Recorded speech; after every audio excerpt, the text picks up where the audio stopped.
Hey everyone, welcome back. In the last video, I showed you how to code up this Supertrend indicator in Python. I was able to pull in some open, high, low, closed data and generate these buy and sell signals. So I had it flipping from true to false whenever it switched from being in an uptrend to being in a downtrend. So we were able to generate the locations of these buy and sell signals, which are these green and red arrows on the trading view version of the indicator. So now that we've done that, how do we actually use this to actually buy and sell cryptocurrency or stock or whatever we're trading programmatically, right? And so what I want to do is, instead of fetching, the last 365 days of data and showing where the buy and sell signals would have been, why don't we just fetch some more recent data and keep monitoring and fetching new data, and every time a new bar comes in, check if that current bar is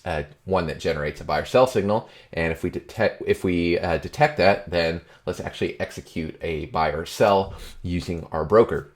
And so I'm going to hook this up to a schedule, and I'm also going to hook this up to a CCXT, which is the library we use to connect to the exchange. And I'm also going to use it to execute orders in a cross platform way, so that I could execute a buy order on Coinbase, or I could choose Binance or any other exchange here listed, which it has support for quite a few of them here. So I'm just going to use Binance US, and I'm going to use Coinbase since I already have a couple accounts with them that have a little bit of money to play around with. But if you use any other exchange, it should be very easy to swap them out, since this is a common interface to the different cryptocurrency exchanges.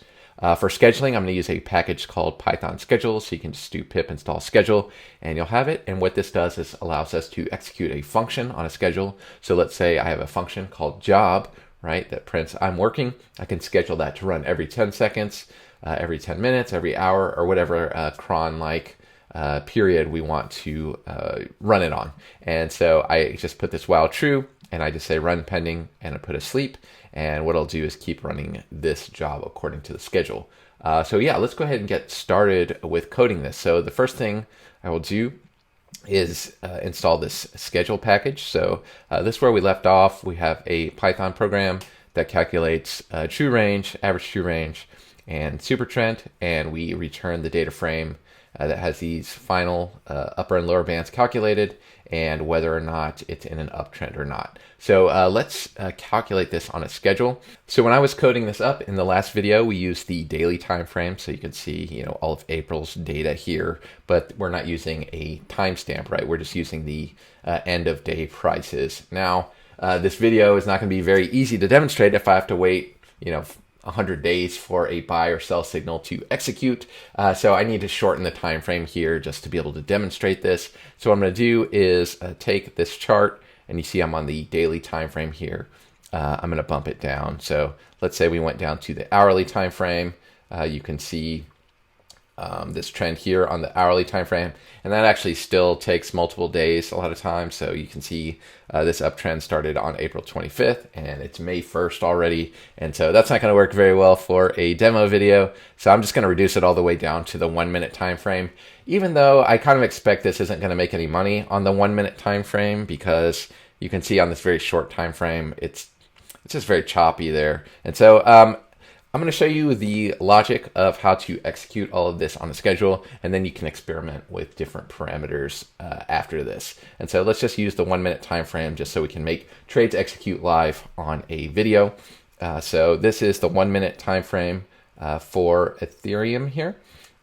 And what I'll do is get this schedule library installed. So I'm going to go back to my window here, and I'm going to do, first I'll clear the screen real quick, and I'll pip install schedule to make sure I have that installed. And also we want to make sure we have a CCXT, which I already do. I already imported it above. And so those are installed, and here I can just import a schedule. And then instead of this time frame of 1 day, I'm going to do 1 minute, 1M, and let's just get the last 100 bars here of minute data. And if I run this, you should see our data frame again, but you'll see instead of the days, I'll see these bars are all for May 1st, and you see each minute 1434, 1435, 1436, 1437, and so forth. And you see my indicator is flipping from true to false, which is good, which is what I expect. And let's see, so they have a sell generated at 1031 and a buy at 1022. So if I look over at 1022, you see it goes from false to true. So that's my buy signal at 1022, and ignore the time zone there. So this is 1022. And then at the 31-minute mark right here, you see it flips to false. So it's a downtrend, and that's my signal right there. And so what I want to do is focus on the present, which is it's now 39 minutes after the hour where I'm at. And you see this is 30 minutes, the last 38 minutes. That's the last closed bar. And so what I want to pay attention to is when this false turns to true, right? Because this red arrow here indicates that we've broken an uptrend. And then we want to see when a new green arrow gets generated and execute a buy right then. So how do I keep pulling in new bars? And so you see at the beginning of the program, I just fetched all the bars at once. So the last 100, and printed them out on the screen. So what we want to do is every minute just fetch the latest bar. And so let's use this scheduling package here. So I'm going to go to the scheduling package, and it says you got to import schedule. It says I got to import time, which is just Python's built-in time module. So I'll import time like that. And then let's just copy this example here. So let's get a function called job. So at the bottom here, I'll do a function called job that says I'm working, and schedule every 10 seconds do job. So it's going to run a function called job every 10 seconds. And then I need this while loop at the bottom just to keep running any pending tasks. So I'll just keep that at the bottom there, and I'll do schedule run pending, and I should see I'm working every 10 seconds. So let's run that and make sure that works. So I got my Supertrend, right? That's because I called that function. And now let's see if this scheduling function works as expected. So I should see I'm working. Okay, so you see the I'm working right there. So that printed once. If we wait another 10 seconds, we should see I'm working again. So let's wait for that. And there you go. There's another I'm working. So what is the work we actually want to do? So I'll stop that program. I'll Control C out of that. And instead of just saying I'm working, how about inside of here, I'll take this code, this snippet that actually pulls in my bar data, and let's put that inside of the schedule function. So I'll leave the connection to the Binance exchange right there. And then inside of my job here, I'm going to put this logic that fetches the bars. So I'm going to say, instead of I'm working, I'll do fetching new bars for, and let's do let's say what time it is when this executes. So I'm going to do an F string right there, and I can do datetime.now.iso format. I think that should work. So an F string, and I'm going to say when this function is executing, and I'm going to call this, instead of jobs, I'm going to call it fetch bars, and I'm going to say every 10 seconds fetch bars. Okay, and let's see if that works. Okay, and then I'll print what the data frame looks like that I just fetched. Okay, so I'll do that. Instead of 100, let's just fetch 5 of them real quick. So I don't want to like overload the screen by running this every 10 seconds. Data frame is not defined. Yeah, okay, so I can't run Supertrend right here anymore because I'm fetching the bars inside of this function, so we'll address that shortly. So I'm going to comment out the calculation of Supertrend, and we're going to be running that calculation on a schedule as well. Okay, so now I'm going to run this again. Okay, and so it's going to wait 10 seconds, then it's going to fetch new bars.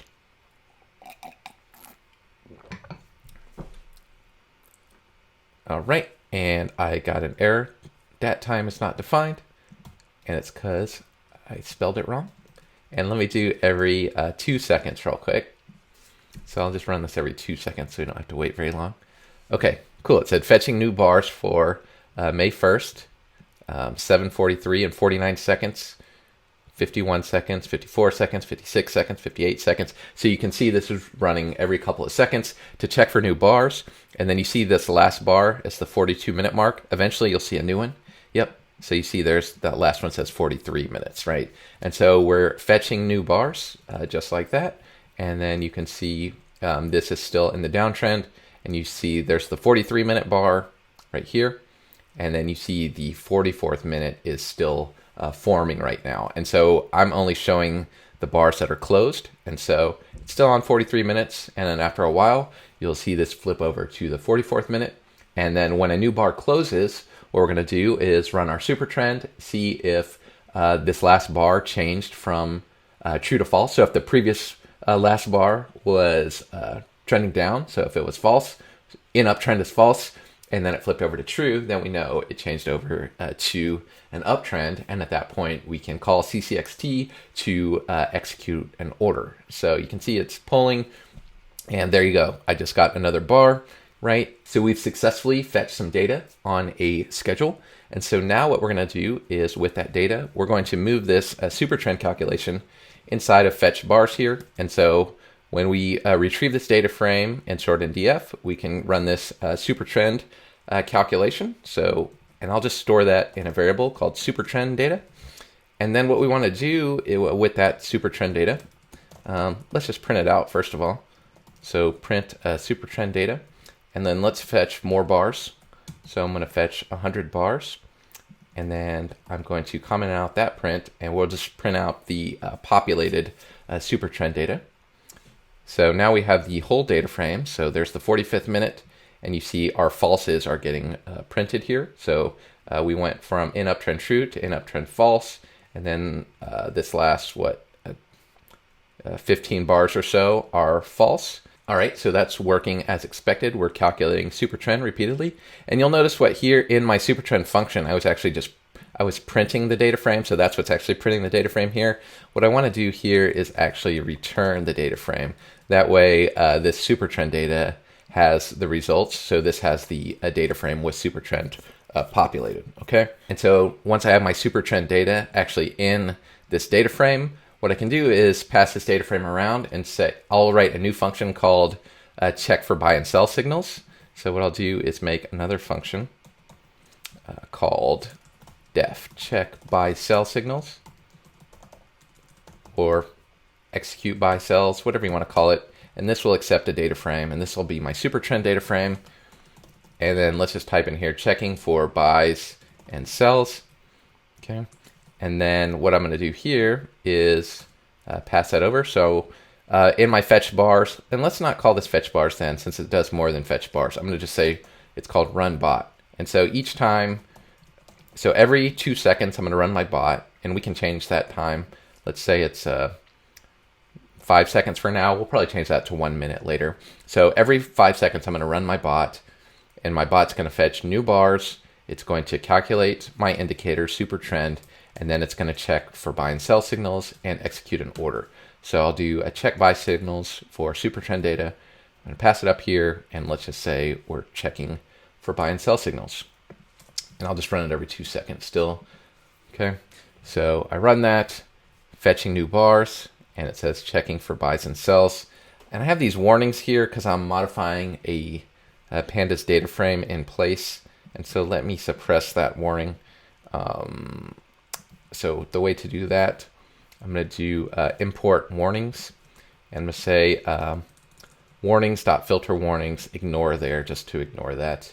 So it's a warning generated by pandas. And that's because I'm doing this thing where we modify this data frame in place. Technically, you should be able to calculate these columns without iterating over a loop like that.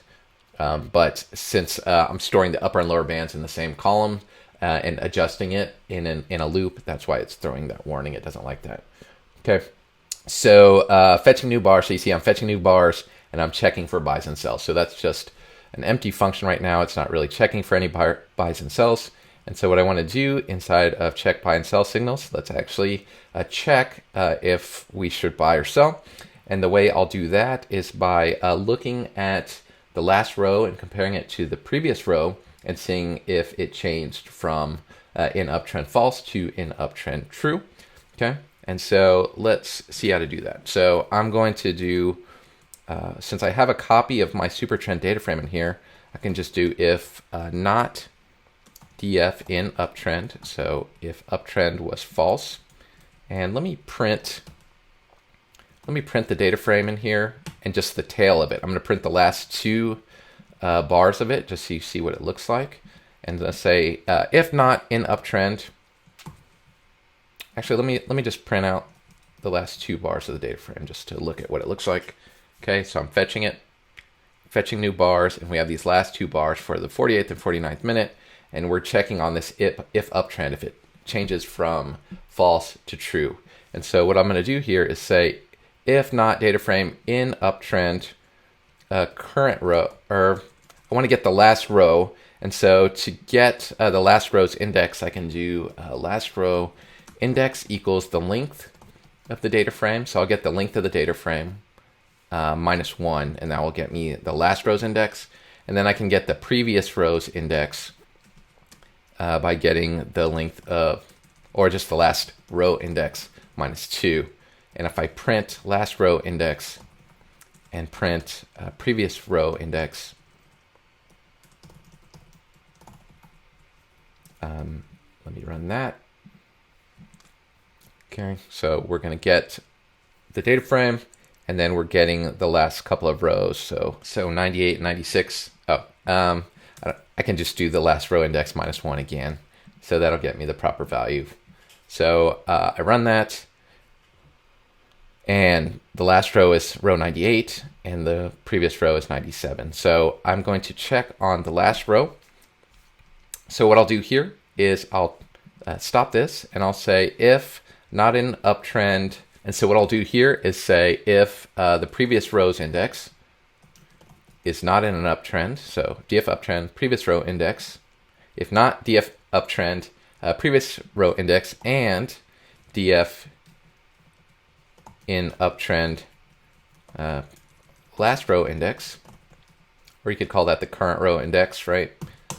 Then we know that we should buy, right? So changed to uptrend buy, and then likewise if df in uptrend,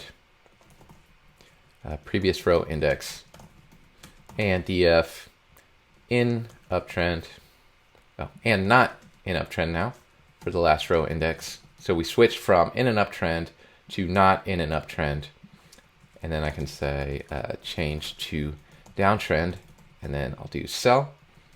And let's run that.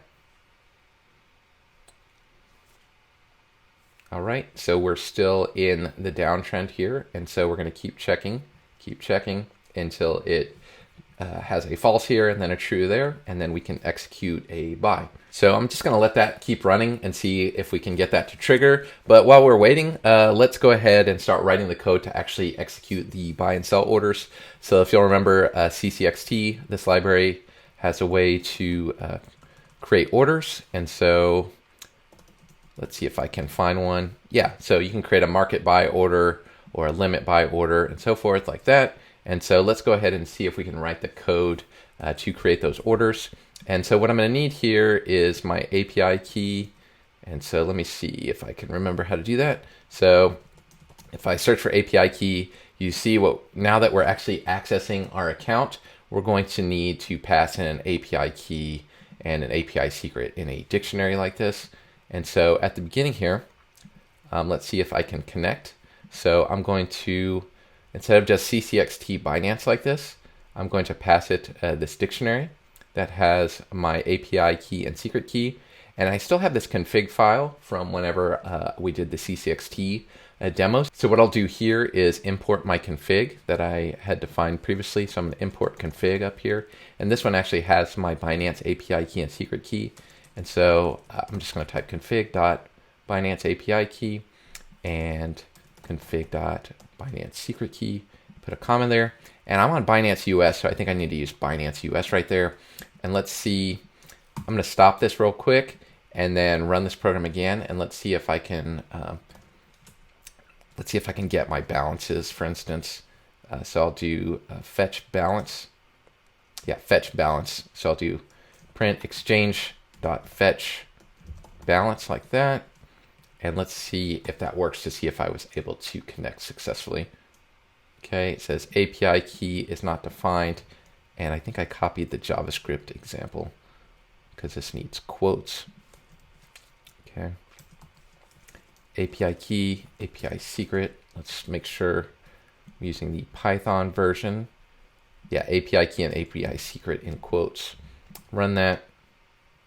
Look at that. So I got some balances out of my account. So you can see I have a very small amount of money in here. It looks like I have like a fraction of a Bitcoin, a fraction of Ethereum here, and we probably have some US dollars. Yeah, there's look $256 here. So that's my balances in JSON. And so I was able to successfully connect to my Binance account.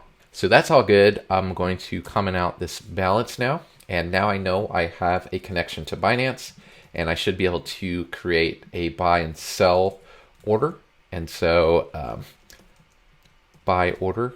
Yeah, so it's create buy order, right? So I'm going to create a market buy order. So here, if I execute a buy here, I can do exchange dot create market buy order. Okay. And I need a symbol and an amount. So I'll buy Ethereum USDT. And how much can I forward? It's a lot more expensive than when I made my old Ethereum price video. What is it? $2,851 US dollars. I said I have $256 in there. So let's see, 2850 times 0.05. Yeah, let's buy 0.05 Ethereum. So let's put 140 bucks on it. And so I'll do it like that, create market buy order, and yeah. And then I'll store that in order and print out the order, whatever it returns. And then this one, I'll do create market sell order, and we'll just do 0.05. And obviously you can use a limit order or dynamically calculate how much to buy and sell, depending on whatever formula you want to use. Maybe there's a position size you want to calculate as well. I'm just going to do 0.05, and yeah, so that's looking pretty good. So I'm going to delete that, and I'm going to show the last 5 bars, and let's run this. All right, so we're still in that downtrend. So this is still going like this. So, all right, so it's looking good. We're fetching new data. And let's think about what would happen here. What's the flaw here? So I would get a new bar of data, and this would eventually switch to true, and it would trigger this buy order. But what about the next time it runs, right? It's just going to, if I keep running this every few seconds, it's going to create another market buy order, which I don't want because I will have already bought it. And so what I should do is create a variable up here called in position, and just set that equal to false. So I'm not in the position. And if I do a buy here, I can do, you can check for errors obviously on your order, but I'll just say if not in position. Actually, I'm only going to buy if I'm not in the position. So if not in position, then I'm going to order it. And then I can set in position equal to true. And then I can say otherwise print already in position, nothing to do. Likewise, here on my cell here, I can say if in position, so if I actually do own it, then I'll do the cell. So if I'm in the position, let's go ahead and change downtrend to cell. Change to downtrend cell, and I'll set in position equal to false. And then I'll do else print you aren't in position, nothing to sell. Okay, so we'll keep track of whether we're in the position or not. This is a global variable here that I initialized, so I need to put a global in position here inside the function. That way I can change this from true to false and modify this global variable. And instead of waiting for this to happen, let me force this buy and sell real quick to make sure that part of the code works. So I'm just going to say df last row index equals true. So let's see if I can just overwrite the pandas data frame in place here and force this fake buy signal and make sure this buy goes through, because I don't want to wait all day to find out this doesn't work later. So I'm going to run this again. It says Binance account has insufficient balance for the specified transaction. And so I changed this to ETH USD since my money's in US dollars, and I run this and I triggered this uptrend. So I just set the last row uptrend to true, and it said change to uptrend buy, and I print out the order. And so so it says change to uptrend buy. So I change to uptrend buy. I wasn't in the position, so I created a market buy order, printed the order, and you can see the actual order is right here for 0.05 Ethereum. You can see that cost roughly that's $142 I just spent right there. And yeah, so it must have went through. So if I check my Binance account here, if I look at this balance, it says $320 value. You can see I mentioned earlier when I checked my balances that my US dollar balance was like $256. And so it looks like I indeed bought some Ethereum here. So there's the 0.05 Ethereum. And I spent roughly $142, I believe, and I had like a fraction of one in here already. And so you can see this indeed placed a buy order on my account. And so I want to test this from end to end, so I don't want this Ethereum at the beginning now. And so let's go ahead and just create the sell order. Let's make sure the sell order portion works. And so what I'll do here is the opposite. I'll say df in uptrend, and I'll say the previous row index equals true, and then I'll say it flipped over to false on the last row. And so I'm going to force a sell order to happen here just to simulate this. So I'll run this. Fetch new bars. You aren't in position, nothing to sell. And that's because I restarted my trading bot.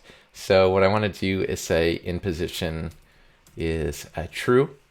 So I'm just going to force it to say in position. So you can set in position like this at the beginning, initialize it to true or false, depending on if you're in the position. But another way is maybe you want to fetch your balances and then check your balance at the beginning of the program using the API rather than just setting in position to true or false. So you notice since I stopped my program, I had to change in position to true since I want to force this sell. So I'm going to run this. And that tested that side. So it said a change to downtrend, sell, right? So it's change to downtrend and sell because I forced that to happen, and it executed a sell order, okay? And you notice the timer ran again, and it says fetching new bars, check for buy and sell.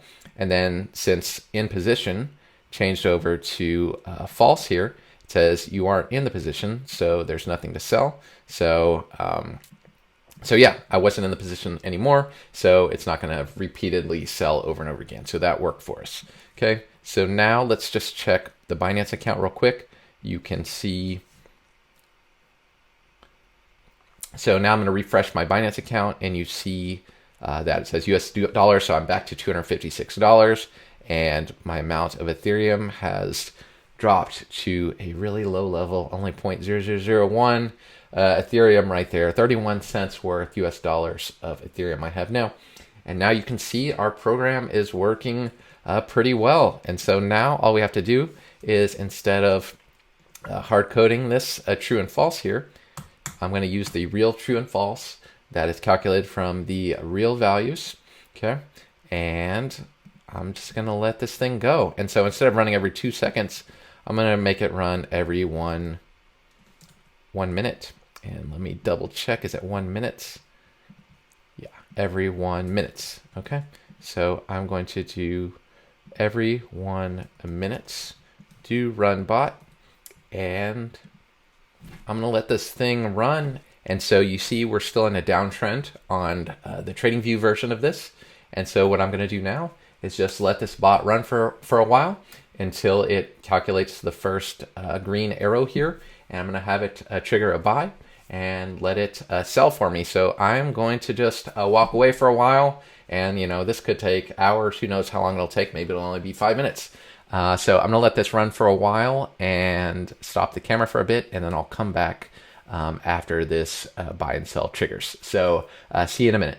So I'm going to check on this real quick because it looks like it's about to break above this previous upper band here. And so now you can see here on the TradingView edition, we just got a buy signal. And if I check my program right here, you can see I have changed to uptrend buy, and I actually executed this buy order here. So you can see when this flipped over. So I had at the 15-minute mark, it was at false. And then the 16-minute mark, the in uptrend changed to true, and that's what triggered the buy order. And now if I go to my Binance account once again and I refresh my balance, you should see, that my US dollar balance went down from 256 back to 113, and then my Ethereum balance went back up to 0.05, and I successfully executed that buy order. And so now what I can do is let's let this keep running and see if I can flip this over to a sell and see what happens. So I'm back now. I went to breakfast for a while, and you can see while it's gone, it looks like I immediately got sold out here. So there was a sell signal, but then also a little bit later, there was another buy signal at the 11:45, like the 43-minute mark right here. And so that executed another buy order. And so this trend actually looks pretty nice. So this looks like it's still going. And so this buy order went in when Ethereum was at 28.54. And then you can see as of now, today is May 1st, it looks like Ethereum is up to 29.30. So it might be headed toward 3,000. And so, nice uptrend for the last couple of hours here on this minute time frame chart here. So I'm still in the trade. All right, I'm going to check on my program, and you can see now here at the 48-minute mark. So this took a little over 2 hours, I would say. It changed from in uptrend true to in uptrend false. And this was at the point where Ethereum closed back at 29.24. You see it says change downtrend to downtrend sell, and issued a sell order, and I printed that order out. So this was actually a profitable trade on camera, live on camera, so that's pretty cool. The last couple of videos I made, I lost money on camera. It's nice whenever it works out every once in a while. And so if I check my Binance account now and refresh, you see I had like $320 a while ago, and now I have $324.